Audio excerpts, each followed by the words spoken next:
Our story starts with two brothers, Zach and Gray. The two boys are getting ready for a very exciting trip. They are going to spend a whole week on a vacation with their Aunt Claire, but this is no ordinary vacation. Their aunt works at Jurassic World, a giant theme park, on an island full of real living dinosaurs. Their parents drive them to the airport. Before saying goodbye, their mom, Karen, pulls Zach aside and asks him to look after his younger brother, Gray, during the trip. Zach nods, though he doesn't seem too excited about the idea. The boys board a ferry that carries them and many other tourists across the ocean to Isla Nublar, the island where the dinosaur park is located. When they finally arrive, they are welcomed by Zara, who is their aunt's personal assistant. She takes them to their hotel room and hands them special VIP passes that Aunt Claire had arranged for them. With these passes, the boys could visit every part of the park without having to wait in any line. It was a great gift. Meanwhile, Aunt Claire is very busy at work. She is the operations manager of Jurassic World, and she has many important things to handle. Claire is meeting with the park's business sponsors. She explains to them that as time goes on, park visitors are no longer happy just seeing the regular dinosaurs. People want something bigger, scarier, and more exciting. To meet this demand, the park's scientists have created a brand new dinosaur one that was made in a laboratory by mixing the DNA of several different animals. They call this new creature the Indominus Rex. When fully grown, the Indominus Rex will be 15 meters long, even bigger than a T-Rex. It is meant to be the ultimate attraction, but it is also the most dangerous thing the park has ever created. After her meeting with the sponsors, Claire goes to greet her nephews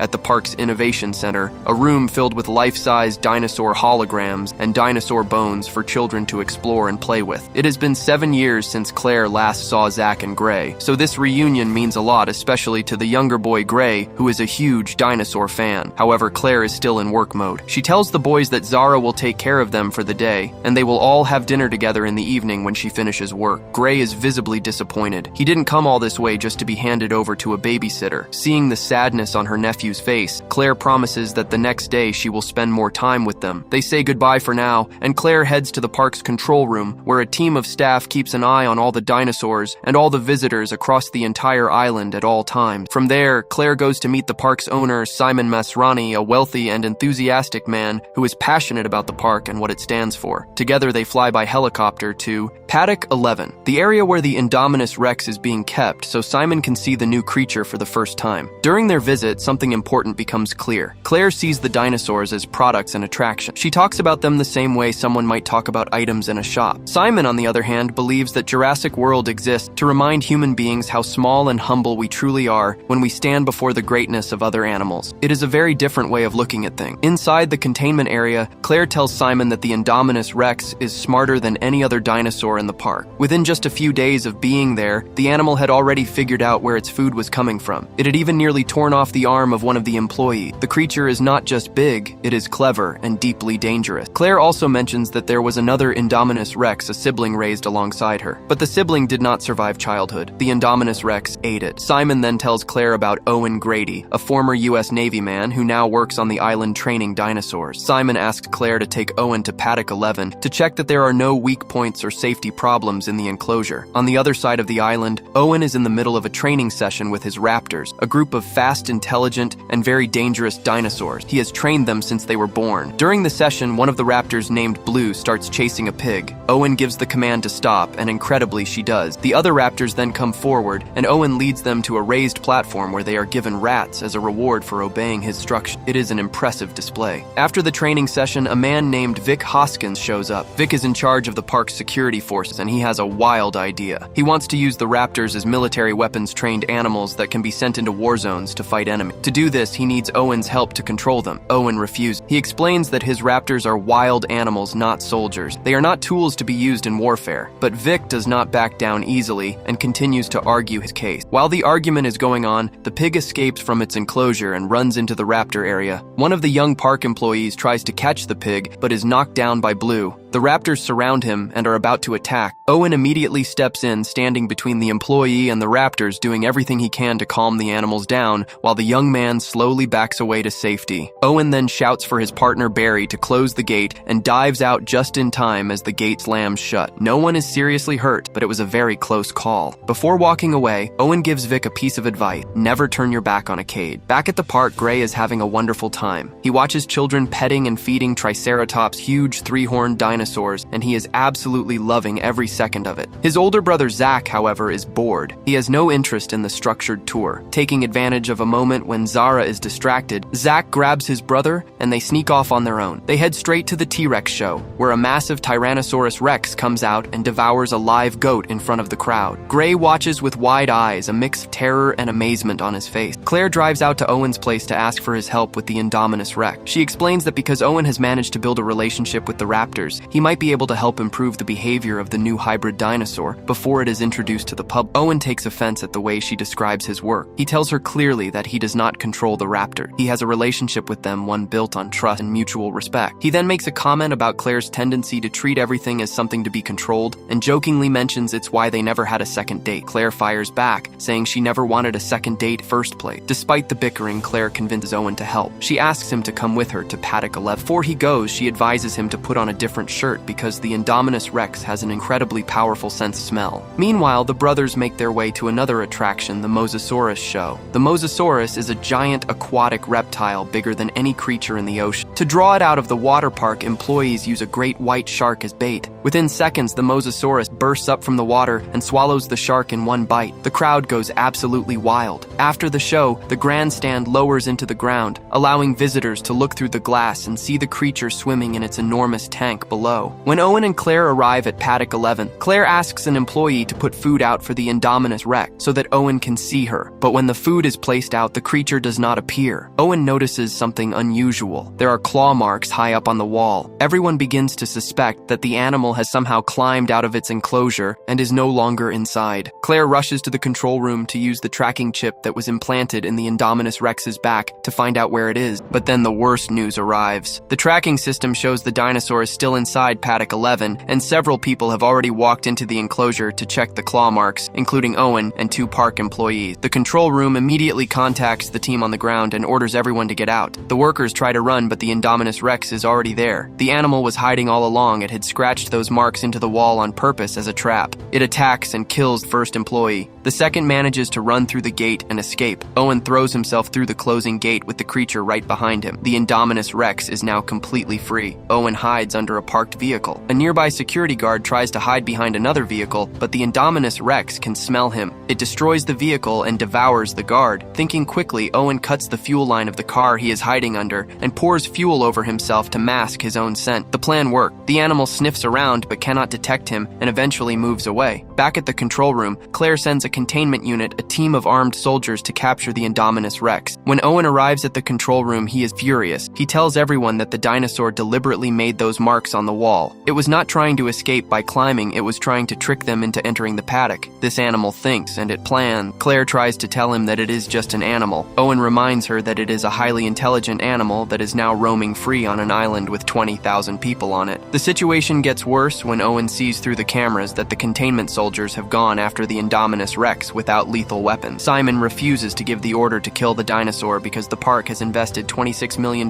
in creating it. Owen begs them to call off the mission. Without powerful weapons, those soldiers will be killed. Nobody listens to him. He is right. The Indominus Rex had already found and removed the tracking implant from its own back. It remembered exactly where it had been placed. Now the soldiers cannot track it. The creature hides among the trees and waits. When the soldiers hit it with electric stun guns, the pain only makes it angrier. The animal attacks and kills the soldiers one by one. The people back in the control room watch the entire tragedy on camera, completely helpless. Owen again demands that the island be evacuated immediately. Claire resists, worried that closing the park will permanently damage the business. Owen loses his patience and walks out, telling them to deal with it themselves. Claire makes the decision to close only the north wing of the resort and move all visitors out of that section. Meanwhile, the park owner Simon goes to the research laboratory and orders the head scientist, Dr. Henry Wu, to shut everything down. Dr. Wu argues that Simon was the one who asked for a bigger, scarier dinosaur in the first place. You cannot create something terrifying without also giving it terrifying behavior. Zach and Gray, now free of their babysitter, decide to go on one of the park's most exciting rides, the gyrosphere. This is a ball-shaped vehicle made of strong, clear material. It is so tough it can withstand a gunshot. Visitors sit inside and roll through open areas where dinosaurs roam freely. While inside the sphere, the boys receive an alert telling them to return to the main park immediately. Zach ignores it and persuades Gray Gray to stay a little longer so they can enjoy the ride. Bad decision. Claire, now panicking about the boys' safety, calls Zara to find them. Zara tells her the boys have disappeared. Claire tries to call Zach's phone directly, but the connection is poor and the call dropped. The situation becomes truly dangerous when the boys still inside the gyrosphere wander into a restricted area and suddenly come face to face with the Indominus Rex. The massive creature attacks the other dinosaurs nearby before turning its attention to the gyrosphere. It kicks the vehicle, sending it tumbling across the ground. Then it picks up the sphere in its jaws and begins crushing it against the ground, trying to break it open. Zach acts quickly. He unclips both his and Gray's seatbelt. The brothers burst out of the damaged gyrosphere and run as fast as they can, reaching the edge of a waterfall. With the Indominus Rex closing in behind them, they have only one choice. They jump, they crash into the water below, swim to the riverbank, and escape. Zach tells his younger brother how proud he is of him for being so brave. Claire has already gone looking for her nephews. She finds Owen and asks for his help in locating them. Together, the two of them head out into the valley in a vehicle. Along the way, they come across a heartbreaking scene: dozens dead dinosaurs, all killed by the Indominus Rex. Among them is an Apatosaurus, a long-necked giant still alive, terribly injured, and clearly dying. Owen kneels beside it and tries to comfort the animal in its final moment. Claire watches, deeply moved. It is the first time she has ever been this close to one of the dinosaurs. As a living, breathing, suffering creature, not just an exhibit, something changes in her. Owen notices something important. The Indominus Rex did not eat any of the animals it killed. It killed them for no reason. This is not normal animal behavior. He concludes this creature kills for fun. They eventually find the destroyed gyrosphere and Zach's broken phone. Claire is devastated, thinking the worst, but Owen spots footprints in the mud and tells her they jumped out and ran, which means they may still be alive. Meanwhile, Zach and Gray have found their way through the forest and stumbled upon the ruins of the original Jurassic Park. They find the old abandoned jeeps from years ago. Zach manages to get one of them running again, and the brothers drive themselves out of the jungle. Simon takes matters into his own hands and goes up in a helicopter with armed agents. The plan is to shoot the Indominus Rex from the air. They spot the creature moving south toward the main area of the park, where thousands of visitors are gathered. The helicopter swoops down and the soldiers open fire, but rather than killing the dinosaur, the gunfire frightens it. The Indominus Rex crashes through the wall of the aviary, a massive enclosed area housing hundreds of flying dinosaurs called pterosaurs. The pterosaurs, terrified and confused, burst out in a mass flock. They collide with the helicopter, sending it crashing into the ground. The helicopter explodes, killing everyone inside, including Simon Masrani. The pterosaurs flood out toward the main park and begin attacking the visitors. It is complete chaos. These animals had been isolated their entire lives and had never seen humans before. Now they are attacking everything that moves. Owen and Claire rush to the park on his motorcycle to help. Zara finds the boys near the west gate, but before she can get them to safety, she is snatched up by one of the pterosaurs and dropped into the Mosasaurus tank, where she and the creature that grabbed her are both swallowed whole. In the chaos, Claire finds her nephews. She and Owen fight off the pterosaurs attacking the boy. They survive, but only just. With Simon now dead, Vic Hoskins sees his opportunity. He takes over the control room, dismisses the entire original staff, and puts his own team in charge. His first major decision is to release the raptors and use them to track and destroy the Indominus Rex. Lowry, one of the original control room employees who stayed behind, calls Claire and warns her about what Vic is doing. When Owen hears that his raptors are going to be used as soldiers, he is furious. He and Claire drive straight to the raptor enclosure. When Owen sees Vic, he punches him and orders him to leave. Vic tells him the mission is going ahead with or without his help. Owen realizes that if he doesn't go along, the raptors will be led into danger by people who don't understand them. To protect his animals and limit the damage, he agrees to join the mission. He is the only one the raptors will listen to. The plan is simple. Let the raptors smell something from the Indominus Rex, then release them. The raptors will track the creature and surround it. Soldiers will then move in and shoot the Indominus Rex. Owen's one condition is that no one harms the raptor. Claire stays behind with the boys in a truck, ready to drive them away if things go wrong. Owen releases the raptors into the jungle. He and some soldiers follow behind them, watching through cameras strapped to the dinosaurs' heads. The raptors stop when they find the Indominus Rex, but then something deeply wrong happens. Instead of attacking the raptors, begin communicating with the Indominus Rex. Owen watches the footage in disbelief. He suddenly understands something that the scientists had been hiding, the reason they never wanted to reveal what DNA the Indominus Rex was made from. Part of its genetic makeup comes from a raptor. The Indominus Rex is not just a hybrid, it is part raptor, and as a result it now has control over Owen's raptor. It has become their alpha. Vic orders the soldiers to open fire on the Indominus Rex. The animal is hit but does not go down. It gets back up and escapes into the jungle, but now the raptors have turned. They are no longer allied. They see the humans as the enemy and begin hunting them. One of the soldiers panics and fires a grenade at one of the raptors, killing it instantly. The rest of Vic's men run away, abandoning Owen and his partner Barry in the jungle. Barry hides inside a hollow tree trunk, but a raptor finds him and tries to pull him out. Owen uses his motorcycle to draw the animal's attention and rides through the forest at full speed with the raptor chasing right behind him. In the truck, Claire is watching everything on camera. She tries to keep the boys calm. Without warning, a soldier covered in blood appears at the truck window, screaming at Claire to drive away. He tries to climb into the back, but is dragged away by one of the raptors. Another raptor smashes through the truck window. Claire somehow manages to knock it out and keep driving. The boys find stun guns and use them to electrocute a third raptor long enough to escape. Owen reappears on his motorcycle and leads them away. Owen, Claire, and the boys take shelter inside the Innovation Center. When they reach the laboratory, they find Vic Hoskins and his team packing up the remaining dinosaur embryos, planning to take them away for further experiment. Claire demands to know where Dr. Henry Wu is. Vic reveals that Dr. Wu has been working for him all along. The plan was to use the Indominus Rex's genetic material to create living biological weapons creatures that could be used in warfare on behalf of the military. Before Vic can say anything more, one of the raptors crashes through the wall and devours him. Group run. Gray has an idea. He turns on one of the large dinosaur holograms in the hall. The raptor stops, distracted and confused by the moving images. The group uses those precious seconds to escape. When they finally get outside, two more raptors are waiting. Owen speaks calmly to Blue, his most trusted raptor, the one he raised from birth. He pleads with her to remember the bond they share. It is the only chance they have left. The Indominus Rex appears and calls out to the raptors, trying to bring them back under its control. But something extraordinary happens. Blue chooses Owen. She stands beside him. The Indominus Rex attacks her for it. The other raptors see this and turn on the Indominus Rex, attacking it alongside Owen. Claire, meanwhile, has a plan. She tells the boys to wait for her and runs off on her own. She contacts Lowry on the radio and asks him to open Paddock 9. Lowry hesitates. He knows what is in Paddock 9, but Claire insists. He opens the gate. Claire runs inside with a lit flare in her hand. Out of the darkness, the T-Rex comes charging toward her. Claire runs as fast as she can. At the last second, she throws the flare in the direction of the Indominus Rex. The T-Rex shifts its attention and launches a full attack. The two massive dinosaurs crash into each other in a brutal fight. For a while, the T-Rex appears to be losing, but then Blue swoops in from the side and attacks the Indominus Rex together with the T-Rex. Together, they drive the Indominus Rex toward the edge of the Mosasaurus lagoon. The Indominus Rex teeters at the water's edge, and then the Mosasaurus explodes out of the water, clamps its enormous jaws around the Indominus Rex, and drags it down into the deep. Despite all of its genetic power and intelligence, the Indominus Rex does not stand a chance. The battle is over. The T-Rex looks at Blue and the humans for a long moment, then turns and walks away into the night, back to the jungle king of the island once again. Blue, wounded but alive, looks at Owen one last time. Owen says goodbye to her quietly. Then she too disappears into the forest. The next morning, everyone is off the island. Owen, Claire, the boys, and the other survivors are being treated for their injuries on the mainland. The boys' parents arrive and rush to hug their son. Karen, the boy's mother, embraces her sister, Claire relieved and overwhelmed with emotion. Claire says goodbye to her nephews, leaves them with their parents, and goes to find Owen. After everything the two of them went through together on that island, there are no more arguments or walls between them. They are simply two people who survived the impossible side by side. They hold each other close, and for the first time in a long time, things feel okay. And the scene cuts, and we are shown that a team of scientists has returned to the abandoned island with a high-stakes mission: retrieve a DNA sample from the Indominus Rex, the genetically modified super predator that caused chaos in the previous film. The creature's remains now rest at the bottom of the Mosasaurus tank, where it was dragged during the final battle. Two divers descend into the murky waters in a submarine, navigating through the darkness until they locate the massive skeleton. Working quickly, they extract a bone fragment and send it to the surface team. Their relief is short-lived.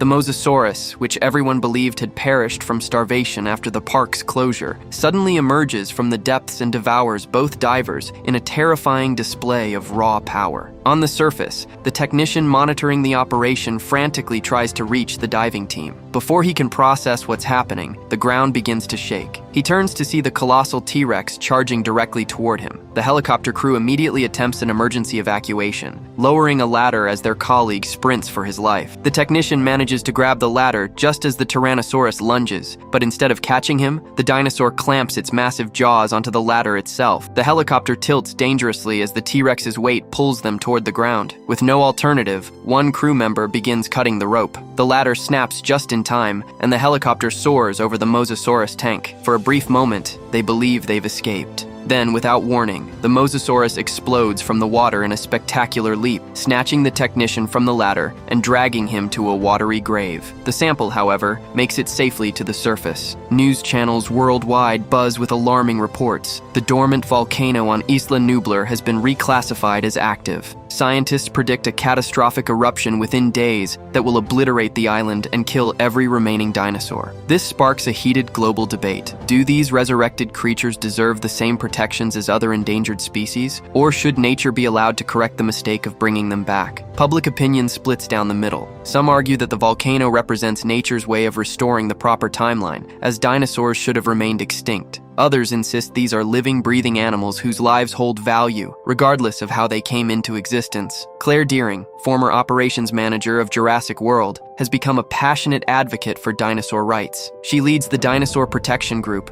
fighting tirelessly to save these magnificent creatures. When the US government announces via televised statement that it will not intervene to rescue the dinosaurs from Isla Nublar, Claire is devastated. Hours later, she receives an unexpected phone call from the Secretary of Benjamin Lockwood, an elderly billionaire interested in funding a rescue operation. He requests Claire's expertise and assistance. The next morning, Claire travels to Lockwood's sprawling estate and meets Eli Mills, the foundation manager who handles all of the millionaire's affairs. Eli escorts Claire through the mansion to a room filled with dinosaur fossils and ancient artifacts. He reveals a fascinating piece of history. Before Jurassic Park ever existed, Benjamin Lockwood and John Hammond were partners who built the world's first genetics laboratory right beneath this very mansion. This is where they first successfully extracted DNA from fossilized remains. According to Eli, Lockwood owns a remote island sanctuary designed to be a self-sustaining habitat where dinosaurs can live without human interference. There will be no fences, no cages, just open space where these creatures can exist in peace, fulfilling Hammond's original dream. Benjamin Lockwood himself appears, an elderly man in fragile health supported by his caretaker Iris. He explains that he and Hammond shared a vision of letting dinosaurs live freely rather than exploiting them as attractions. The sanctuary represents the fulfillment of that dream. After sharing his mission, Iris helps him back to his room to rest. Eli outlines the rescue plan. Hire a team to accompany Claire to Isla Nublar, where the park's tracking system remains operational. If they can access this system, they can locate and safely capture the dinosaurs. Their ship has capacity to save 11 species, including Blue, the last surviving velociraptor. Blue is potentially the second most intelligent creature on the planet, but capturing her requires someone who can communicate with her. That someone is Owen Grady, Claire's ex-boyfriend and Blue's former trainer. Claire embarks on a long journey to find Owen, who now lives a solitary life building a cabin in the mountains. They meet at a local bar to catch up. The conversation inevitably turns to their failed relationship, and despite their differences, it's clear they still harbor feelings for each other. Owen admits he already knows why Claire has come. Eli contacted him first. However,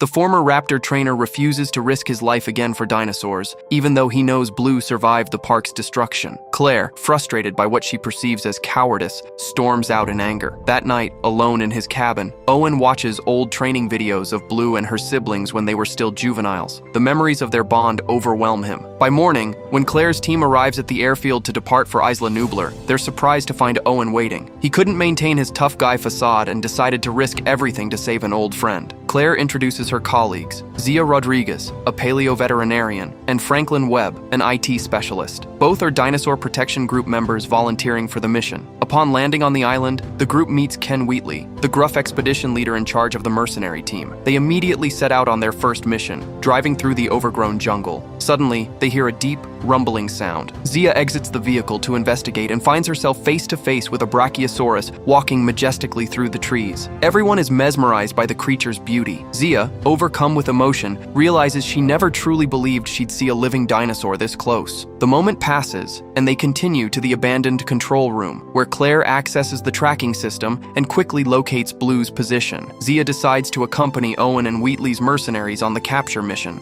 As they approach Blue's location, Owen instructs the men to wait for his signal before firing any tranquilizer darts. He approaches slowly, calling out to Blue, who immediately assumes an aggressive posture. Owen speaks calmly, using the hand signals they practiced years ago. Gradually, Blue relaxes, recognizing her old friend. Just as Blue begins to show affection, Wheatley fires a tranquilizer dart. Startled and feeling betrayed, Blue attacks and one of the mercenaries panics and shoots her in the abdomen with a live round. Owen explodes in fury, charging at Wheatley, but the mercenary fires a tranquilizer into Owen's chest. As Owen collapses, Zia rushes to help but is quickly surrounded. She desperately declares that Blue will die without immediate medical attention, saving herself from elimination. Wheatley's men load Blue onto their truck and take Zia with them, leaving Owen unconscious on the ground. Inside the control room, the volcano suddenly erupts with devastating force. Claire and Franklin find themselves locked inside by Wheatley's men, who have clearly betrayed them. As lava begins flowing toward the building, they frantically work to unlock the doors. Meanwhile, Owen lies motionless in the jungle as volcanic ash rains down around him. A Sinoceratops approaches and curiously licks his face before fleeing from the approaching lava. Owen struggles to move his sedated body, dragging himself away from the molten rock until the tranquilizer wears off enough for him to stand and run. Claire and Franklin finally break free from the control room, only to find a baryonyx blocking their escape route. With lava flooding the room behind them, Claire spots an emergency exit. As they desperately work to open it, the baryonyx lunges at Franklin's leg. The door opens just in time, and they escape into the volcanic chaos outside. Through thick clouds of ash, they spot Owen running toward them, with hundreds of panicked dinosaurs stampeding behind him. The trio dives behind an abandoned gyrosphere for protection. As dinosaurs thunder past, they climb inside the vehicle for safety, but it rolls down a cliff and plunges into the ocean. Water floods the gyrosphere, and they're sinking rapidly. Claire spots a crack in the glass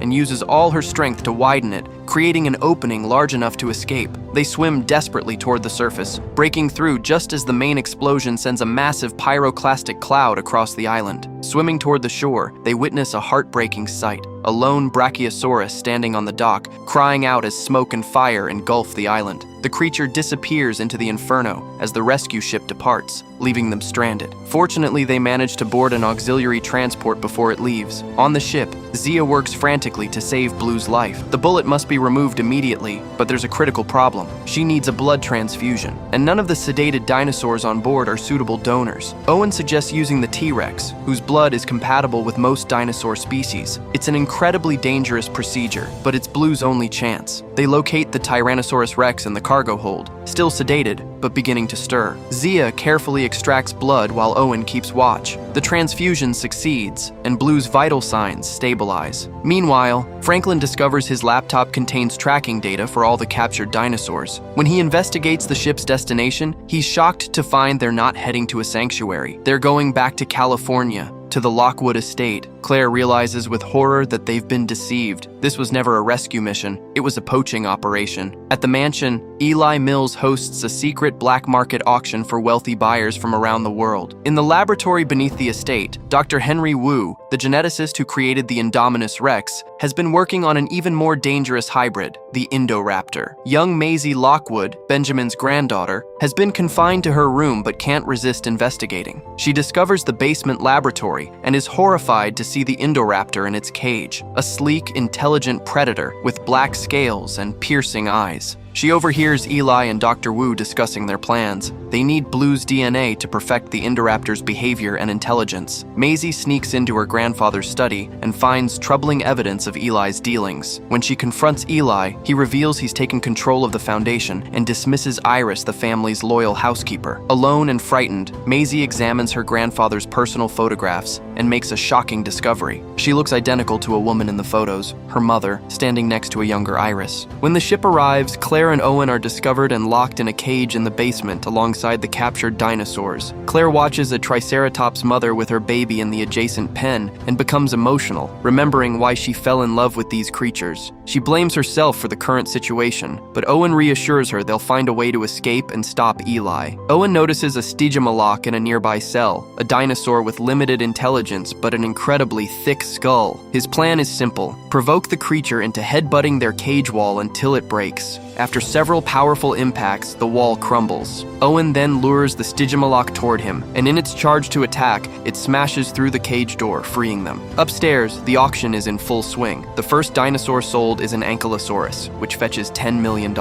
Within minutes, Eli has generated over $130 million in sales. The wealthy buyers eagerly bid on each dinosaur, treating them like exotic pets or weapons. Claire, Owen, and the freed Stygimalok reach the main hall via elevator. They release the dinosaur into the crowd, causing instant chaos. Guests scatter in terror as the animal rampages through the mansion, providing the distraction Claire and Owen need to search for Maisie and the other captives. Ken Wheatley, seeking his payment from Eli, wanders into the laboratory and discovers the Indoraptor in its reinforced cage. Driven by greed, he decides to tranquilize the creature and extract one of its teeth as a trophy. He fires several darts, and the Indoraptor appears to collapse. Wheatley enters the cage confidently, kneeling beside the seemingly unconscious predator. He reaches for its mouth, and the Indoraptor's eyes snap open. It was never sedated. The intelligent creature had been playing dead, waiting for its opportunity. In one swift motion, the Indoraptor clamps down on Wheatley's arm and tears it from his body. Before he can even scream, the dinosaur devours him completely. It breaks free from its cage and goes on a rampage. Dr. Wu and his team flee, attempting to save their research equipment. Gunnar runs for the elevator, but the Indoraptor pursues him. The doors close just as the creature reaches him, but its intelligence proves deadly. It forces its claws between the doors, prying them open, and massacres everyone inside. Franklin and Zia, who had remained hidden, witness the chaos. A guard accidentally shoots one of the hydrogen cyanide tanks in the laboratory, triggering a massive explosion. Toxic gas begins spreading throughout the facility. If it reaches the basement where the dinosaurs are caged, they'll all die from poisoning. Claire and Owen find Maisie hiding in the mansion. She's terrified and reveals that her grandfather is dead. Owen asks if she wants to escape with them, and she tearfully agrees. The trio hides in the fossil exhibition room behind a Sinoceratops skeleton, but the Indoraptor's keen sense of smell quickly tracks them down. They flee to the second floor, with the Indoraptor pursuing relentlessly. Maisie knows the mansion's secret passages and leads them through hidden corridors, but the creature is too intelligent, too determined. It finds them in every hiding place. In a desperate attempt to protect Maisie, Claire is slashed across the leg by the Indoraptor's claw. As Maisie escapes into her bedroom via the dumbwaiter, the creature abandons Claire and chases the girl instead.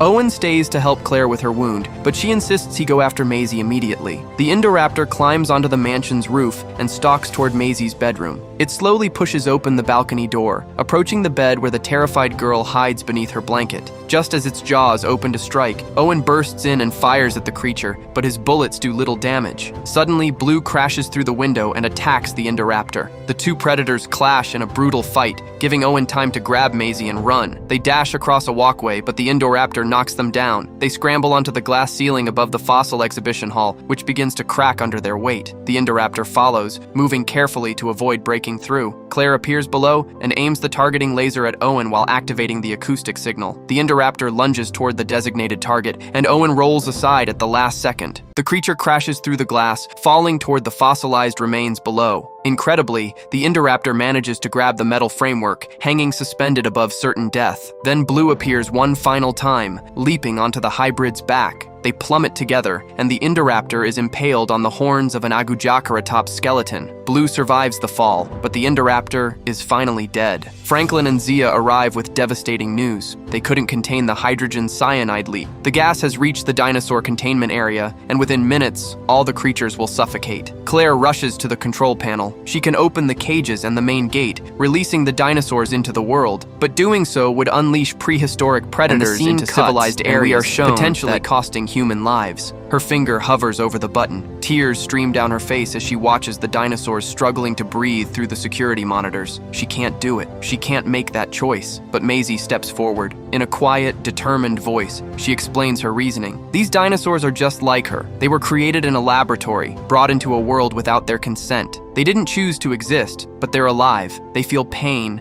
and they deserve a chance to live. Before anyone can stop her, she presses the button. The cages open. The main gates swing wide. Dinosaurs pour out of the mansion and into the California night, scattering in all directions. Eli Mills, hiding beneath a vehicle as the creatures escape, believes he's safe. He emerges from his hiding spot, only to come face to face with the Tyrannosaurus Rex. In one swift motion, the dinosaur devours him, a fitting end to his greed and betrayal. As dawn breaks, Owen, Claire, Maisie, Franklin, and Zia stand outside the mansion, watching the last dinosaurs disappear into the wilderness. Blue approaches Owen one final time. They share a long look, a goodbye between old friends. Then Blue turns and walks away, choosing freedom over captivity. She will never be caged again. The group watches as the morning news broadcasts footage of dinosaurs appearing in neighborhoods, forests, and cities worldwide. The Mosasaurus has been spotted attacking surfers off the California coast. Pteranodons circle city skyscrapers. A Stegosaurus wanders through a suburban street. Humanity has entered a new era. For millions of years, humans stood at the top of the food chain, but that age has ended. Now people must learn to coexist with creatures that once ruled the earth, creatures that are no longer content to be locked away or controlled. The age of humans sharing the planet with dinosaurs has begun, and nothing will ever be the same.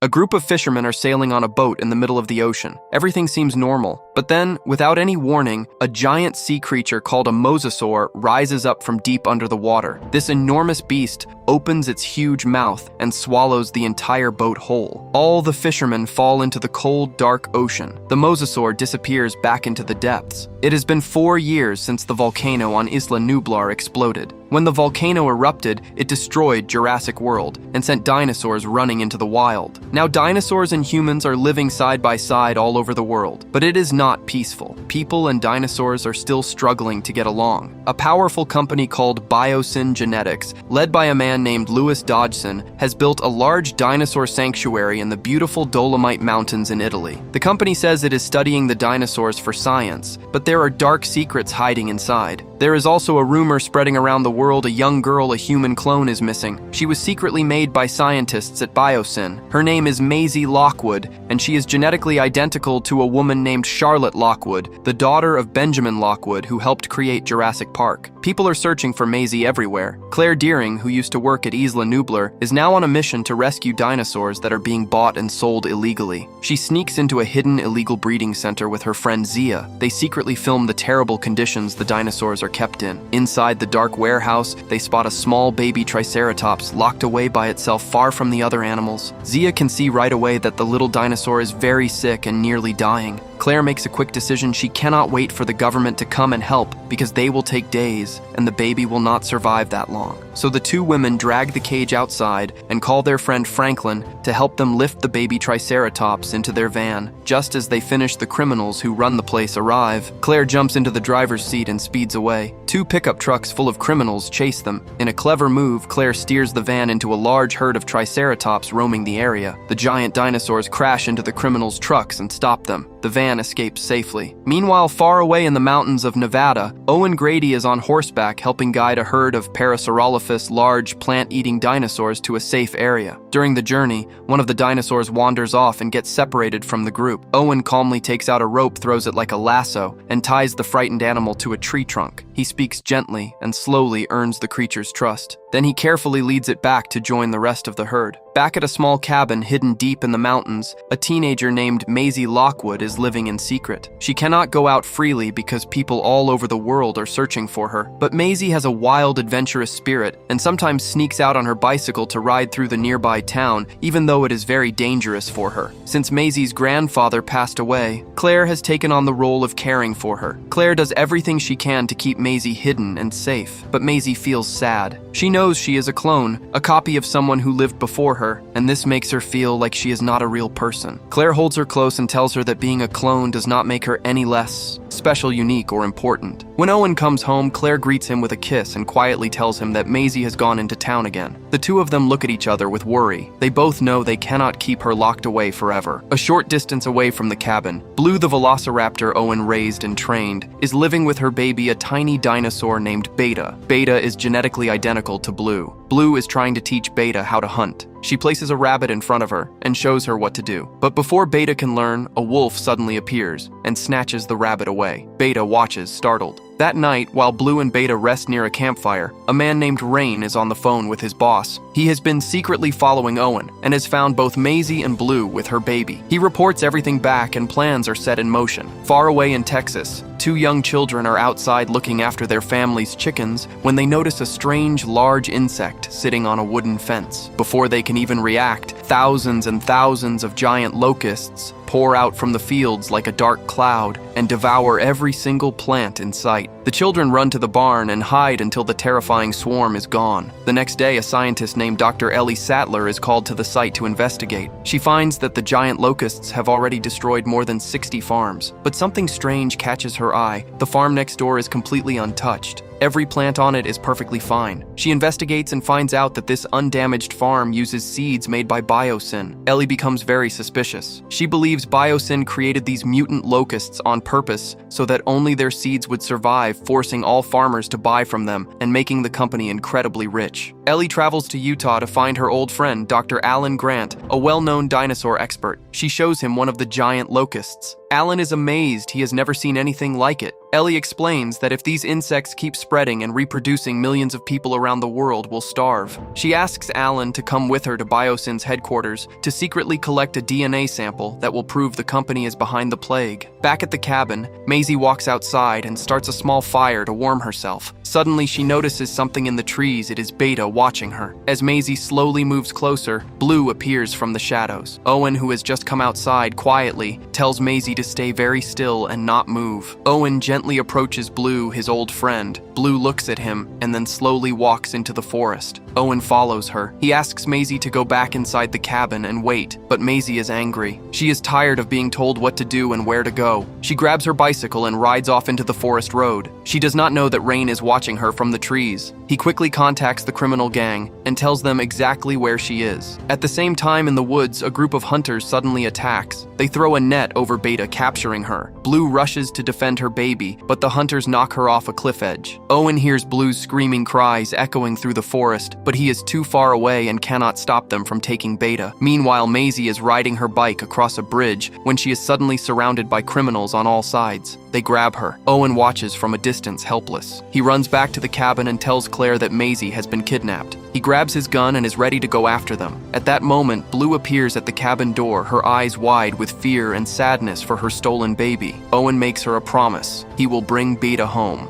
Claire calls a contact for help. Her friend Franklin, using his computer skills, manages to track down the hunter Rain. Franklin tells Claire that some of his fellow undercover agents are secretly working inside that criminal group, and they can help find out where Rain is hiding. Owen and Claire travel all the way to Malta, Italy, where the illegal dinosaur trade is happening. There, they meet their old colleague, Barry. He takes them to an underground fighting ring, a hidden arena, where criminals force dinosaurs to fight each other for money while people watch. It is a terrible, violent place. Inside the arena, Owen and Claire spot Kayla Watts, an American pilot who has been hired to transport the stolen baby dinosaur. Claire approaches Kayla and quietly asks her for help finding Maisie, but Kayla refuses. She is scared. Getting involved with these criminals could get her killed. The criminal boss running the operation is a woman named Soyona Santos. She congratulates her men for successfully capturing both the girl and the dinosaur. She then gives Rain and another criminal named Wyatt a new job to transport a truckload of Atrociraptor's incredibly fast and savage dinosaurs that have been trained to hunt and kill anyone their master targets with a laser pointer. Just as the criminals are collecting their payment, undercover agents suddenly burst in to arrest them. But Rain and Soyona both escape in the confusion. Owen chases after Rain on foot. Rain tries to escape by releasing two predators from their cages to distract Owen. Owen fights the creatures off and then engages Rain in a hand-to-hand fight. Owen wins. He pins Rain down and demands to know where Maisie is. Rain tells him she was handed over to Soyona and then taken to Biosin. Owen leaves Rain there on the ground, surrounded by the agents. Nearby, the undercover agents surround Soyona. She uses her laser device to target the agents, setting her Atrociraptors on them. The agents scatter and run. Then Claire appears. She grabs a stun gun and attacks Soyona directly. After a fierce fight, Claire defeats her and learns that Maisie has been taken to Biosin's headquarters. But just then, one of the Atrociraptors appears, and Soyona points the laser at Claire, making Claire the new target. The raptor immediately turns and charges after Claire. Claire sprints away and runs up and down the staircases of a tall building, the dinosaur right behind her, running on the walls at incredible speed. With no other option, Claire leaps across to the building next door. Kayla, watching from her truck below, sees the danger. She decides to help. When Claire lands hard in the back of Kayla's truck, Kayla hits the gas and drives away fast.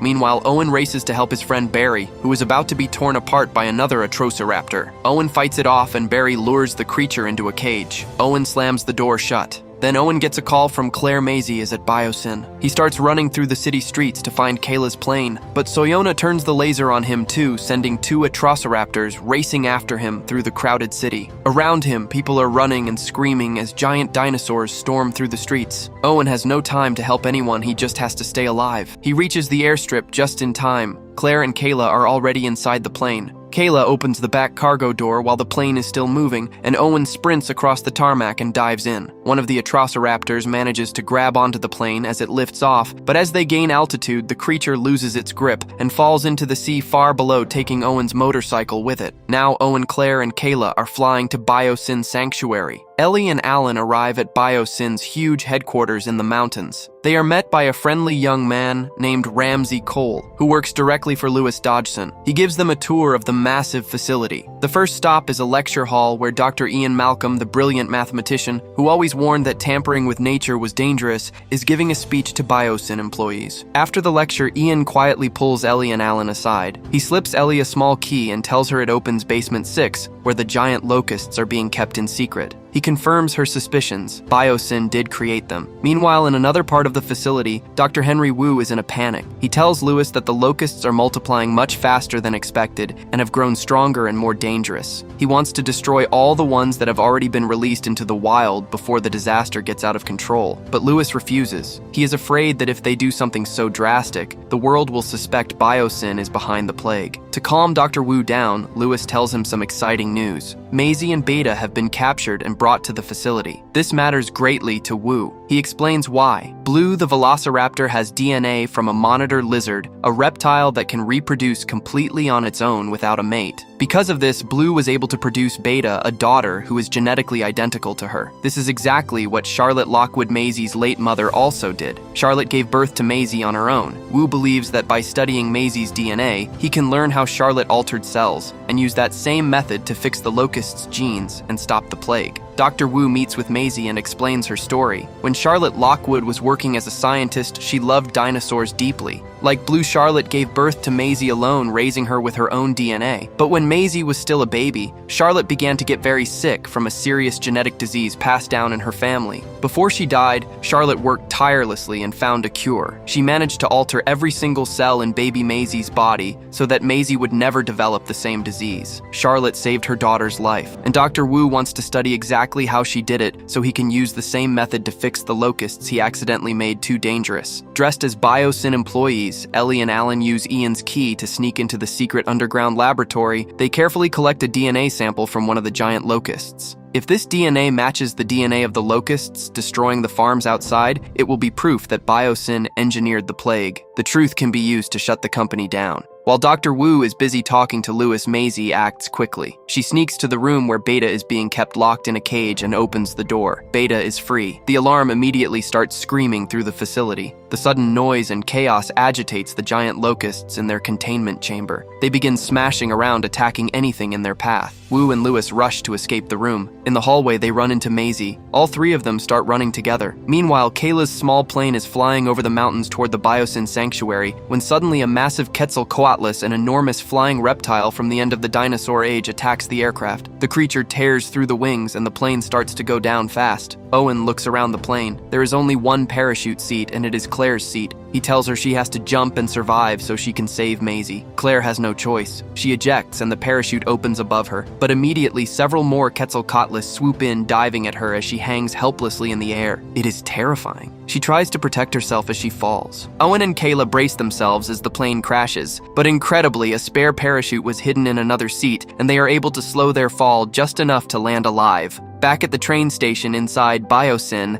Ellie, Alan, and Ramsey are preparing to leave with the DNA sample. But Lewis has been informed one of the facility's security guards showed him a security recording of Ellie and Alan stealing from the lab, and the biggest suspect who helped them is Ian Malcolm. Lewis shuts down power to the hypersonic train that they were planning to escape on. The team is stranded. They need another way out. Lewis calls Ian into his office and fires him, but Ian is not finished. With Ramsey's quiet help, he steals a vehicle and goes looking for his friends. Alan, Ellie, and Ramsey run through the facility desperately looking for an exit. Every time they think they are safe, a new dinosaur appears around the corner. They reach a dead end. A locked metal gate is blocking their only way out. They frantically try to force it open. Ian arrives in his stolen vehicle and gets out to help. He tries to guess the password to unlock the door. He cannot do it, but Ramsey manages to hack in remotely, and the gate swings open. They escape. Claire landed safely on the ground after cutting herself free from the parachute seat tangled in a tree. She is deep inside the dark forest around the Biosin sanctuary. As she crawls quietly through the trees, a Therizinosaurus, a large dinosaur with enormous curved claws like giant scythes, suddenly appears. It grabs and kills a deer nearby with its sharp claws. Claire stays perfectly still. The creature does not notice her. When it finally moves away, Claire gets up and continues making her way toward the facility. But then she realizes something is following her. She dives into a shallow lake and hides underwater until the creature passes. Then she gets up and keeps moving. Owen and Kayla also survived the crash. They are walking carefully across a frozen lake, trying to stay quiet and stay calm. The ice is thin and could crack at any moment, but then a large feathered dinosaur appears. It dives straight through the ice into the water below and swims fast beneath them, tracking their footsteps from under the ice. They run. The ice begins to crack and shatter under their feet. Owen falls through into the freezing water. The dinosaur is right there beneath him, about to bite. Kayla grabs his arm and yanks him out. They sprint across the breaking ice toward a bridge, reach it, and run to an elevator. They are safe for now. They use the signal from Claire's ejector seat to find where she landed. They find the spot, but Claire is not there. Nearby, a T-Rex is eating the same dead deer the Therizinosaurus had killed. Suddenly, a Giganotosaurus, a massive predator, even larger than the T-Rex, storms in and steals the carcass right out of the T-Rex's mouth. The T-Rex retreats scared. Inside the facility, Lewis is furious. He has watched his world fall apart. To save himself from being exposed as the creator of the giant locusts, he orders his employees to burn all the locusts in the incinerators. But the burning insects go into a frenzy. They break out of their containment chamber and fly out into the surrounding forest, their bodies literally on fire, spreading flames everywhere. The whole forest begins to burn. Ian is driving his stolen vehicle when suddenly the sky fills with thousands of flaming locusts. They swarm his car. He swerves and the car rolls over, but everyone inside is okay. Owen and Claire, who have made it to the forest, find Ian and the others beside the overturned vehicle. Claire is overwhelmed with relief when she sees Maisie standing there safe. They hug tightly. Just as the group catches their breath, the Giganotosaurus comes crashing through the trees toward them. Everyone runs. Everyone except Ian, who ducks and hides inside the overturned vehicle. The Giganotosaurus closes in on the rest of the group. They are completely surrounded with nowhere to go. Then Ian steps out from behind the car. He holds up a burning locust on a stick to catch the creature's attention. The giant predator turns and stares at him. Ian holds his ground for one terrifying second, then throws the burning insect straight into the Giganotosaurus's mouth. In the shock and confusion, everyone sprints inside the facility and slams the doors. But the Giganotosaurus is enraged and smashes through the glass walls to get at them. Claire grabs a stun gun and fires it directly at the creature's eye. It howls in pain and backs off. The group escapes deeper into the building. Ramsey meets up with the group and leads them toward a helicopter waiting to carry them all out. Before they leave, Owen makes one final detour. He promised Blue he would bring Beta back. He has 10 minutes before the helicopter leaves. Maisie and Alan come with him to help. They find Beta inside the burning forest. Maisie approaches and gently distracts Beta, drawing her attention, while Owen carefully lines up a shot with a tranquilizer dart. He He fires and hits. Beta goes down safely unconscious. Louis Dodgson tries to escape the burning, chaotic facility by boarding the underground hypersonic train, but the power is out and the train stops in a dark tunnel. Louis has to get out and walk. As he stumbles through the blackness, he hears clicking sounds. A Dilophosaurus, a dinosaur that spits blinding venom, appears out of the shadows. Then another, Louis Dodgson. The man who started all of this is devoured in the tunnel. As the group rushes toward the helicopter, Dr. Henry Wu stops them. He steps forward and admits that he created the giant locusts and caused the ecological disaster threatening the world's food supply. He asks Maisie for her help. He needs access to her unique DNA so he can find a way to fix what he broke. Maisie thinks for a moment. She agrees to help. Dr. Wu begins his work. The group runs out of the facility toward Kayla's waiting helicopter. But at that very moment, the Giganotosaurus and the T-Rex both appear in the open clearing in front of them. The two enormous predators immediately begin to fight a brutal, crashing battle to decide who rules this territory. The group has to dodge and run between the giant's stomping feet and crashing bodies to stay alive. The fight is savage. Within minutes, the Giganotosaurus gains the upper hand. It pins the T-Rex down. The T-Rex looks finished. Then the Therizinosaurus appears. It steps into the battle and attacks the Giganotosaurus with its enormous razor-sharp claws. At that same moment, the T-Rex, who everyone thought was done, rises back to her feet. Together, the T-Rex and the Therizinosaurus fight side by side against the common enemy. The battle ends with the Giganotosaurus being driven backward onto the Therizinosaurus's long claws. The giant predator is killed. The T-Rex stands tall, victorious once more. The throne belongs to her. The next morning, news crews arrive at the destroyed Biosin facility. Former Biosin employees come forward and begin exposing everything, all of the company's secret crimes, experiments, and the locust plot. Ellie and Alan, after years of being apart, finally come together as a couple. After everything they went through to help save the world, they can go home together. In the weeks that follow, Dr. Wu successfully uses what he learned from Maisie's DNA to alter the genes of the giant locusts. The plague is stopped. The crops are saved. The United Nations declares that the valley where Biosin's headquarters stood will become a protected world sanctuary where dinosaurs can live freely and safely away from human interference. Owen returns home. True to his word, he goes to Blue and gently releases Beta back to her mother. Blue looks at her daughter and then looks up at Owen. For just a moment, the old friends share a quiet understanding. Then Blue takes Beta and disappears into the wild. Owen watches them go. Then he turns and walks back to his home, to Claire and to Maisie, his family.